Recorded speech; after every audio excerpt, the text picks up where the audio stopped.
Today we'll be looking at the Virtuoso 2017 Fall Winter playing cards. Now Virtuoso has not put out a deck in quite a while, I know, so I decided to review one of these, so hopefully Virtuoso might come out and start freaking making some playing cards again.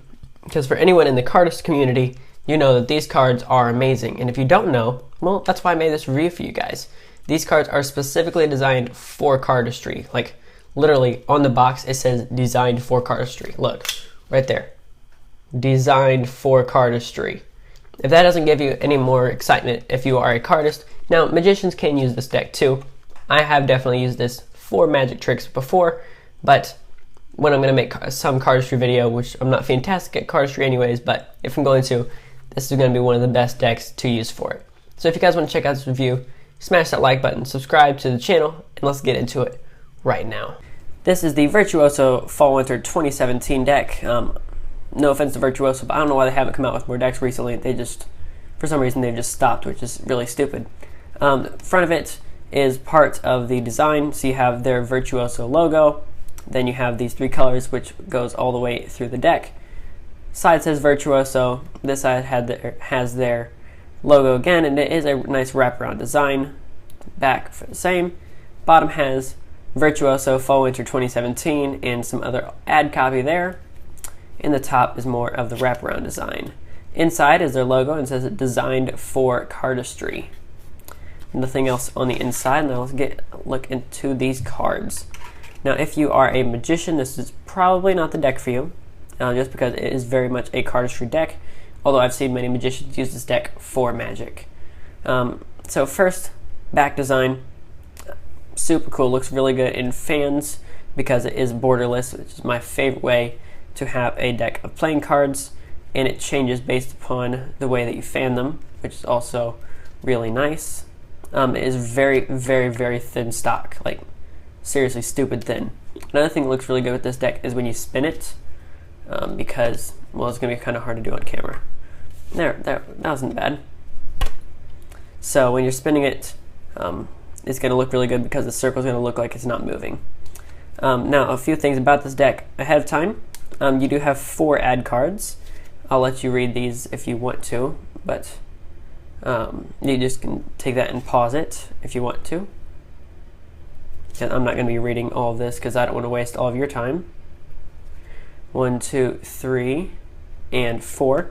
Now, one thing that's really cool about these 4 cards that you might not know already, you might know already, but you might not, is that when you take them here, you set them down 1, 2, 3, and 4, you now have the back design of the playing cards, just the mega version of them. So that's just a really cool way to do it. And if you want to do some fun flourish, and you can actually have a giant version of the playing cards in your fun flourish. So that's just a really cool way that they did that.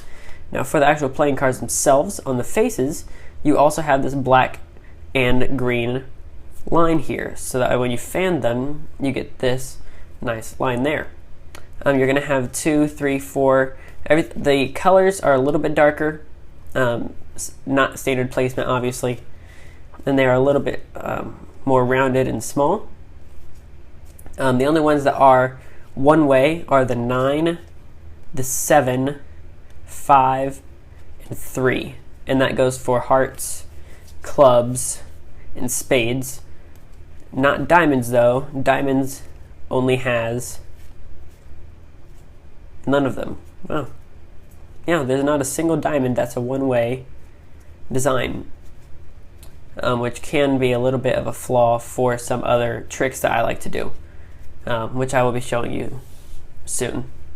Now for the faces, now you will see here that there is more like the Virtuoso logo there and here, like the actual back design of the card, just colorless, but they have it on her necklace, on his shirt, right here, on each of them somewhere. So on his is there, hers is there, somewhere on each of these playing cards is the basic logo for Virtuoso. That's just a really fun design I like about these. Now for the aces, you will see that these 3 are all really small, which I'm not a big fan of, and then here is your ace of spades, your Virtuoso ace of spades. Now, of course, for springing and things, it's of course going to look really nice because this deck is made for cardistry. The only flaw I can find about this deck is how stinking thin it is. Like, if you're a cardist, most cardists like decks thin. Like, and I understand that, but really, you want your decks to last long, don't you? I mean, this deck is not going to last you any amount of time at all. But for performance-wise, this deck is honestly one of the most beautiful decks you're going to find. Now, I need your opinion. What is your opinion on if you have thin cards? Do you prefer thick cards, thin cards, somewhere in between? Crushed B stock, but some thinner stock? Do you want just regular bike stock? What kind of stock do you like? Make sure to post that down in the comments, and let me know if you want me to review other Vert decks and what specific decks you want me to go ahead and buy. Drop that down in the comments. So thank you guys so much for watching. I'll catch you guys on the next one. This is Card Perfect, signing off.